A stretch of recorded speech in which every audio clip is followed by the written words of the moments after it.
Salut, c'est Sonia. Tu regardes cette vidéo pour en savoir davantage sur le GPS IEA. Voilà le GPS avec la cartographie de navigation Europe. Donc celui-ci est livré dans une boîte comme ça, une boîte assez grande au final. Donc je t'en propose un petit unboxing et donc après une petite démo pour voir ce que ça donne.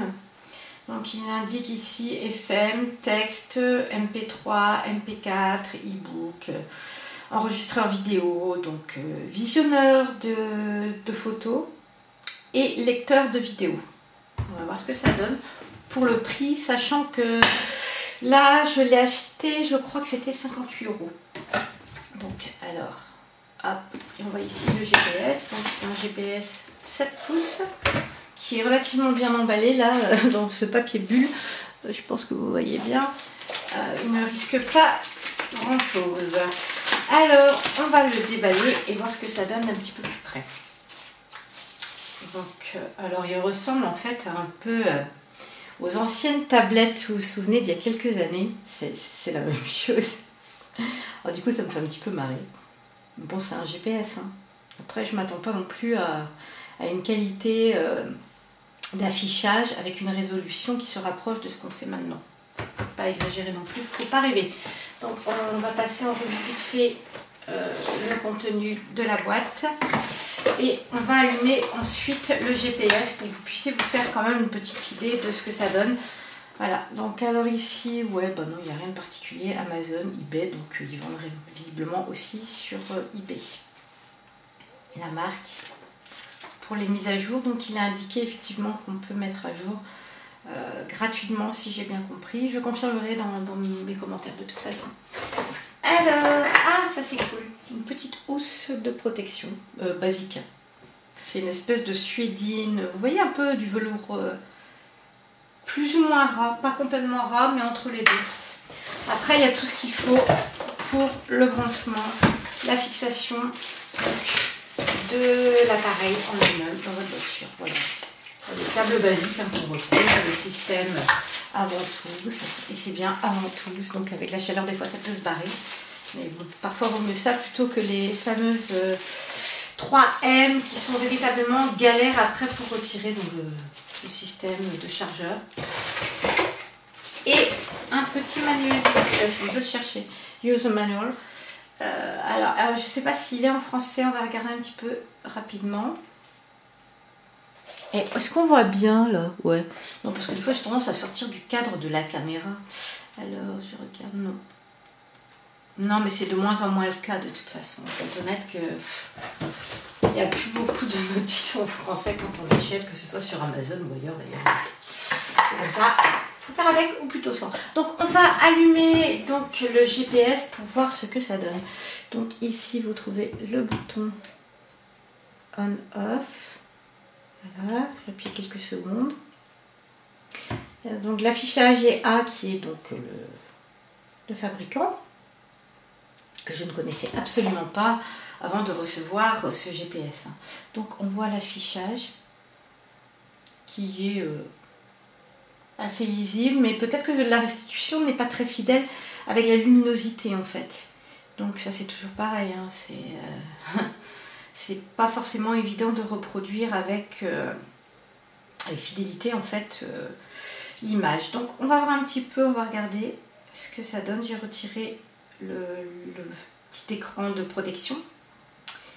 Donc alors jeu, flash, e-livre, pilotage. Bon, en fait c'est déjà en français, donc c'est cool. On va voir un petit peu malgré tout.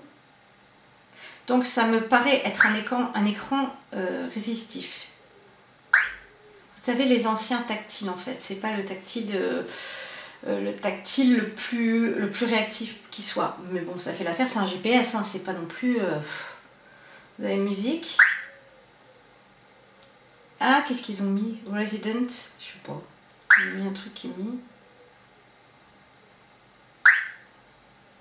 Audio, liste des fichiers audio, donc à mettre. Mais ça répond bien, hein, vous voyez, j'ai besoin d'appuyer qu'une seule fois dessus. C'est pas embêtant. Bah, j'ai rien mis, donc vous n'avez pas. Mais après, vous avez une playlist. Hop, on descend. Enfin, à la base, on descend s'il y a des fichiers. En l'occurrence, j'en ai pas, puisque je viens de l'allumer. Donc, alors, on va peut-être passer directement au pilotage. C'est parce que c'est quand même ce qui nous intéresse. Moi, après, vous voyez, vous avez émission FM, donc la radio, tout ça, calculatrice, on s'en fiche. Hein. Je veux dire, si on commence à acheter ça pour une calculatrice, c'est pas le truc qui est génial, quoi. Allez, go. Pilotage. I go my way, primo. Là, il y a une mise à jour donc, de la cartographie. Donc, par défaut, ça a été mis camion. Défaut camion. Vitesse maximale 50. Confirmer paramètres pour chaque itinéraire. Hop, on va mettre terminé. De toute façon, c'est juste une petite démo. Rechercher. Vous avez donc recherché itinéraire plus. Alors, créer un itinéraire. Je fais au hasard, hein, c'est vraiment pour vous montrer ce que ça peut donner. Pas de route près de vos positions actuelles. Voilà, définir point de départ. Chercher l'adresse, rechercher des lieux, chercher sur carte. Hop, on fait retour. Donc, plus, qu'est-ce qu'il propose d'autre? Paramétrage de l'itinéraire. Voilà.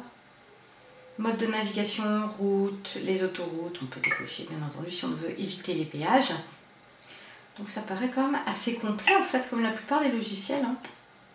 C'est pas...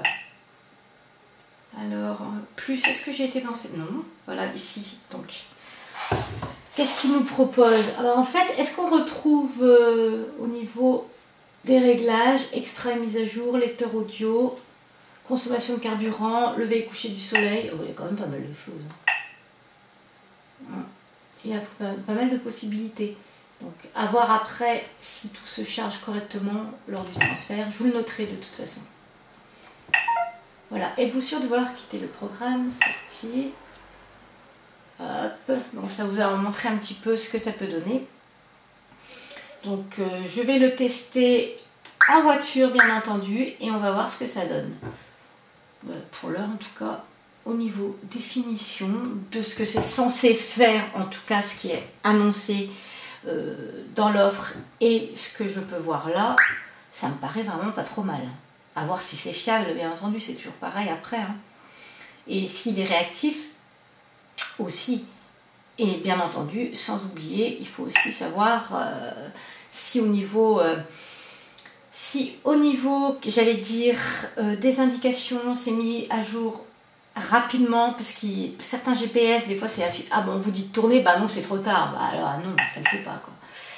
Je suis en train de regarder, de tester en même temps. Voilà, pour vous montrer un petit peu tout ce qu'on peut faire. Voilà. Donc, j'espère que cette revue vous aura un petit peu aidé. Le complément sera indiqué. Si, malgré tout, vous avez des questions, vous n'hésitez pas à me les poser, je me ferai un plaisir de vous répondre. En attendant, je vous dis à très bientôt. Ciao!